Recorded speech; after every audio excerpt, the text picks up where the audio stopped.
Hey girl, hey, welcome back to my channel. It's your girl Misha. Thank you guys for joining me yet again for another review. We are back with a brand new review for Love and Marriage DC, Season 1, Episode 3. If you are new here, then welcome. I give lighthearted reviews with a little bit of laughter and a little bit of shade and a whole lot of detail. And if you're back for a second or third time, then welcome back. Y'all, please don't hesitate to like, comment, and subscribe to the channel if you get anything out of the content. Now, y'all, let's get into it if we're going to get into it. Also, happy Memorial Day. When the episode first opens up, Chris is telling the table that he was feeling bad for Kevin and his scammer lies, okay? And Winter is like, if you were a 60-year-old man with a 40-year-old woman, wouldn't you be sad? Honey, I know that's right. So Ashley starts piping up, honey. She's asking Winter if she's ever been to his house prior to them being together. So Irena is like, well, he ain't going to invite her over there. Ashley said, listen, I need to know where you live in. I am with Ashley, okay? I need to make sure that the coast is clear, honey. You could be living in a halfway house. You could have a whole other family. I need to know where you stay. Where do you lay your head down? Child, please. So then Winter starts saying, well, he don't have no car. So she steady, telling all of his shortcomings and whatnot. Well, then Ashley was like, well, girl, you married a man with no car? My thing is this.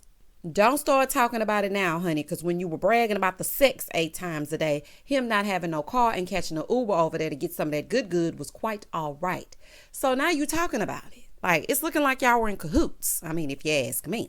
He kept you in the bed because it probably was his first time being in one. Charlie probably lived on a blow-up mattress down in that basement, honey. Ooh, this is a fool. So Ashley's like, well, all the red flags were waving and you were just ignoring them.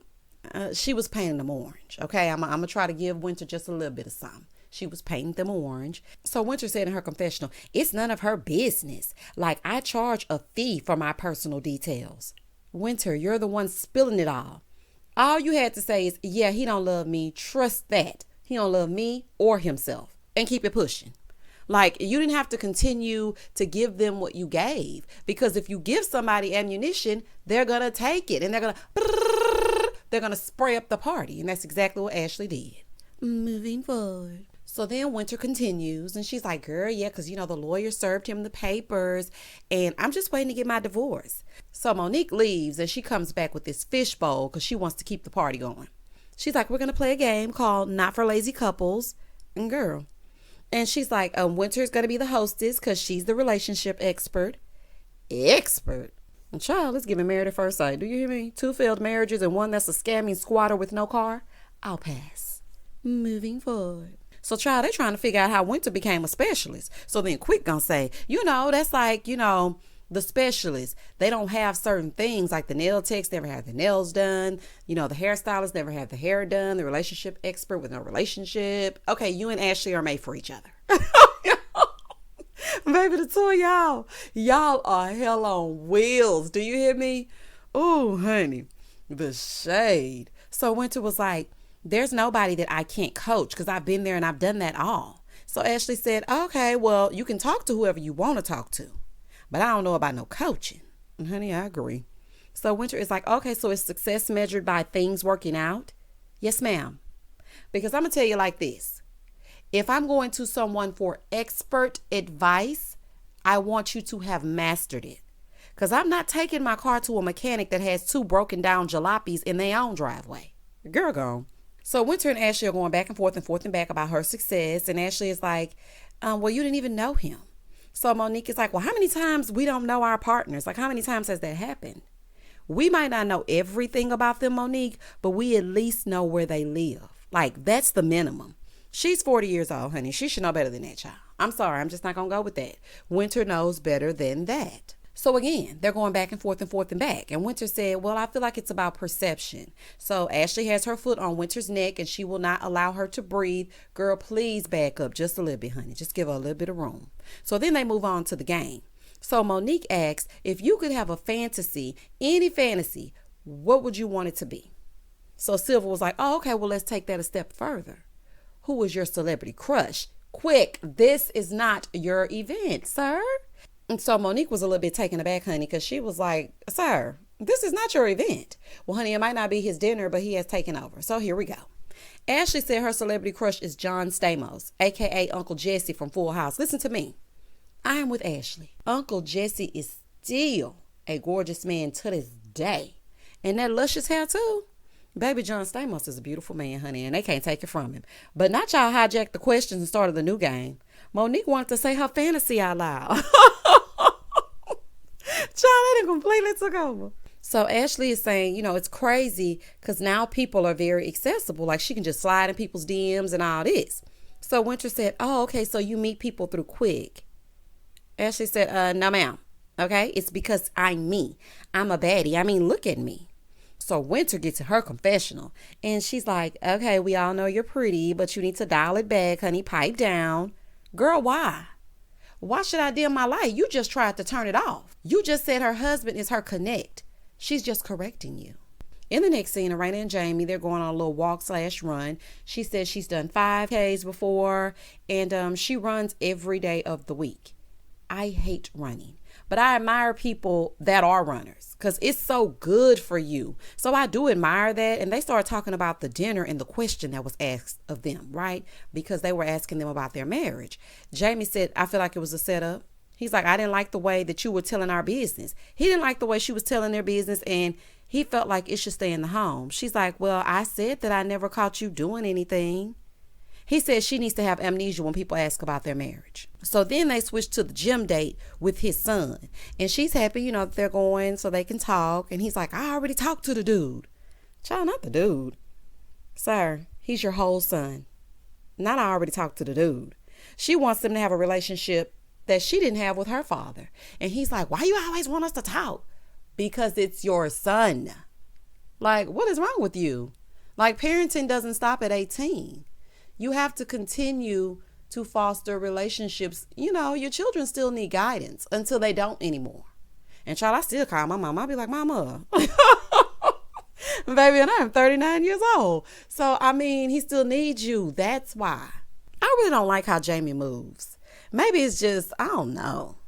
Maybe it's the way he speaks to Arena. It's just something about him that I'm not too fond of. Maybe that's the way that they speak in the DMV area. I'm not sure, but it's just something about him that's off-putting. He seems like a more toned down version of Marceau. Like, basically, leave our struggle in the house and what I say goes. That's what he gives me. In the next scene, we're over at Monique and Chris's house and they're getting ready for the trip to Africa. And Chris is asking about how Monique enjoyed the dinner. She was like, I enjoyed it, but not you telling me to hush. And he was like, well, I didn't say shut up or anything like that. I didn't say anything rude. Okay, Chris, hush can be perceived as rude because she's not your child. You tell your child, okay, hush, that's enough. But in that moment, Monique, you did need to hush. Okay, you were over talking to man. You were talking a little bit too much. You needed to hush. She's like, okay, so stop speaking Alabama. You speak Alabama and I speak Jersey. Monique, what is speaking Alabama? She think he's country and he's beneath her. And it's really starting to show. And she's not physically attracted to Chris anymore. That's just the bottom line. She's like, well, me not talking, that's not going to happen anyway. Oh, honey, we know. Okay, we know. But why are y'all talking about all of this in front of the kids? That's what I really wanted to know. Because the son is looking back and forth. He moving his head like he's at a tennis match between Venus and Serena. And I'm like, what is happening? Make sure the kids are not around. So while they're doing that, Winter FaceTimes in and they're still packing and she's telling her that she needs to enjoy her husband. So when she gets off the phone, Chris is like, yeah, I heard her say you need to enjoy your husband. She said, I do enjoy you when you acting right. She takes every opportunity to dig at this man. Everyone. Eventually, he's going to get tired of that. So in the confessional, he's like, I feel like I'm always walking on eggshells. Like I can't do nothing right. Like, is she tired of me? Chris, it's looking like. Like, I understand every marriage goes through rough patches. It's been 10 years. Okay. The panini, the quarantine, things happen. Okay. You've been together all this time and they're getting on your nervous system. So I kind of understand that. But at the same time, it's like she just can't stand him just watching it. But I really do hope they get back on track. And you can if they both work at it. Child, let me tell you something, Monique. I'm speaking directly to you, honey. It is nothing out here. Nothing. Girl, you better take that 80 before you end up with 20. Moving forward. So she said in her confessional, she feels like they're only friends and she wants the romance back. And she's hoping that the trip will bring them back those sparks. In the next scene, Winter is at home And her mom comes over and they start talking about her going over to Chris and Monique's house and how Chris revealed that Kevin was madly in love with her still. And her mom was like, no, he's obsessed. Okay. He is not madly in love with you. Okay.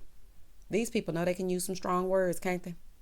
That's scary if he is obsessed. I don't like words like obsessed and aggressive. I don't like those type of words, because if the man is obsessed, that's borderline fatal attraction. Like, and it just does something to me. I don't like that kind of word. If he is, that is very scary. So her mom is blaming herself for telling Winter that she should have given Kevin a chance. Well, honey, nobody knows that the person is bad until they're bad.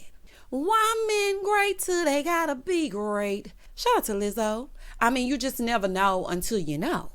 So Winter was like, I just want my divorce child. I'm hoping he'll sign the papers. Over with Arena and Ashley, they go for Botox because of her underarm sweat. And I always wanted to try Botox, but I'm afraid years down the line something adverse may happen.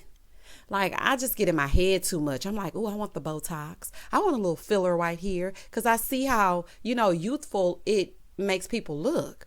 But then at the same time, I'm like, child, what if my body rejects it or something? And now I'm up here looking like Lord Farquhar, and I didn't mean to. Child, no, thank you, honey. Oh, honey. So as they're sitting there, Arena's like, well, now that I've come with you, you got to come with me so I can get my butt done. Arena, child, if you don't cop a squat, all you need to do is some squats, honey. You don't need to be doing that. You're perfectly fine. You got a man that loves you. You're a beautiful woman. Your body suits you. So Ashley goes in for her Botox, and they also start talking about Monique's dinner. So Ashley said, well, the food was good. Girl, how you know? You know you was already full, child. So about the food was good. So Arena asked her about the exchange she was having with Winter. And so Ashley said, I'm just tired of hearing about our marriage. I mean, it was getting on my nerves. She was like, she gonna tell us she didn't go to his house because of the beer virus, but was married to him during the panini. Like, where they do that at? And she didn't know he didn't have a house or a car. She's like, just admit that you got. Okay, Ashley, I have to play devil's advocate for just a moment. If she does admit that she got, what will happen? Oh, okay. So Arena said she was feeling attacked. She was like, girl, you were attacking Ashley. I wouldn't say she was attacking her, but she wasn't letting her get away with the fluff talk. Okay, because I think that's what Winter is used to. She's used to sitting back and saying things and people just going with it. And Ashley was like, no, girl, that's wrong. Like, why didn't you do this? I think she was just calling her out. So Ashley's like, I felt attacked because she said I would meet a man through my husband. Ma'am, stop. She said that after you had went in on her for 20 consecutive minutes. Please stop it. So Arena thinks they all need to get together so they can talk. Ashley thinks Winter is phony. It is giving phony Faye when she first joined the Real Housewives of Atlanta. Moving forward. In the next scene, Jamie and his sons, they go to the boxing gym, and Jamie said he invited Quick and Lil Quick. I'm like, they're both Little Quick. Child, not Quick and Lil Quick. So DJ Quick is opening up a school teaching kids how to DJ, and he was talking to Jamie about it, right? So Jamie walks away to go get Jason to talk to Quick about DJing. And Jason said that his dad wants him to do it. He was like, so what's going to be your DJ name? And he was like, DJ JT. Jamie, this guy does not want to be a DJ. You can just tell. Quick is hoping that it's really what he wants to do and not just what Jamie wants him to do. It seems like he's doing it because he wants to make his dad happy. And that's very sweet, but you have to do what is exciting for you. So DJ Silver was telling us that he uses his platform to help, the youth and help others. And at 13, he was shot and paralyzed. But by the grace of God, he worked his way back to a life that he's happy to live. And you know what? I really like him. Out of all of the husbands that were introduced to us so far, he seems very genuine. And I really like that about him, and very relatable and down to earth. So Jamie Jr., I'm going to call him JJ because there's so many J's and Jamin and Jason and child is just too much. We got the M's over in Huntsville and got the J's over in DC. So JJ said he looks up to Quick. So they go to the side to talk, right? Jamie, it was your job to talk to your son, not Quick. Okay, it was your job. So Quick is telling him about things that he went through and how he doesn't want that for him. And he's telling him, listen, you have both parents, so you need to cherish that, because I lost both of my parents. I lost my mom at 10. I lost my dad at 18. So what you have is really a blessing. Although I do think Jamie should have manned up and talked to his son, sometimes they receive it better from someone that is outside of the situation. So I kind of understand. Like, it doesn't feel so preachy, because when it's not coming from your parents, you receive it. You can hear it. Okay. It's not just going in one ear and out the other. Quick does seem more relatable to JJ. So I can understand why Jamie set that up. But Jamie, it's your job to parent your own son. So you're going to have to talk to him. This one little pep talk is not going to change his life. You're going to have to be involved. In the next scene, Winter is inviting Ashley, Arena, and Tasha so they can get to know each other better. So they make a toast when they get there, right? To being new friends. And Ashley is like, friend? Yeah, that's a big word. That's true. I don't be throwing around the word love very lightly, and I don't throw around the word friend very lightly. So Ashley said, I want friends, but I want friends that are, like myself. I would say that we're more associates. So Winter is like, well, I hope that we get there. I'm not saying that we're friends now. So then Ashley brings up how they were confused about her being a relationship expert at the dinner. And Winter says she was thrown off by her saying she wasn't a success because her marriage failed. And Ashley said, well, you said you didn't go to his house and he didn't have a car. Winter, this is why you keep your personal business to yourself. Okay. And Ashley, I get your point, okay, about the dinner, but at least try to get to know her a little bit, child. But some people are just not your cup of tea, and you can spot it from a mile away. And maybe that's Ashley's problem with Winter, but I don't want a whole bunch of me's around me. I like to meet different people and get to know different personalities, but sometimes they don't always mesh. So Ashley is like, well, I have an opinion because you keep bringing it up. Winter feels like Ashley is being judgy. And so she was like, okay, well, let me ask you this. Do you consider Arena a friend? And Ashley said, we're getting friendly. Y'all know what that reminded me of? That reminded me of when Cynthia denounced Kenya's Friendship season 5 and said they were just getting to know each other. She's like, yeah, we're just getting to know each other. And Sheree ran it back when they were all on that couples trip. Child, I ain't gonna never forget that. I don't think it was season 5 because that's when Kenya first came on the show. I think it was like season 8. And Sheree ran back and told because all of a sudden Cynthia and Nene were friends again. And child, that's just a side note. So Arena was like, say what now? She didn't take offense though. She was like, okay, we're friendly. I guess we're associates, child. We ain't friends yet. And Ashley said, girl, you have not even been to my house yet. You don't know if I'm living in a basement or not. I'm like, Ashley, see, there you go. There you go. So Winter said, I feel like it wasn't what you said. It was just the way that you said it. And she's like, I feel like you were being aggressive. Ashley gonna say, oh, aggressive Ashley. That could be a hashtag. Child, this girl is a mess. Ashley said, well, people don't like the truth. She said, I apologize for coming off aggressive if you felt that way, but not for having an opinion. I appreciate her standing 10 toes down. That's refreshing. Because when they get on these reality shows, honey, they can be swayed either way the wind blows. It's safe to say that these two are not each other's cup of tea. Okay. So I feel like this is going to be another reality show where people are going to pick a side and they will argue over this for seasons to come. Very reminiscent of the foolishness that's already going on. And that was the end of the episode. Y'all comment down below and tell me exactly what you thought about this episode. I thought this episode was really good. And you know what it made me see?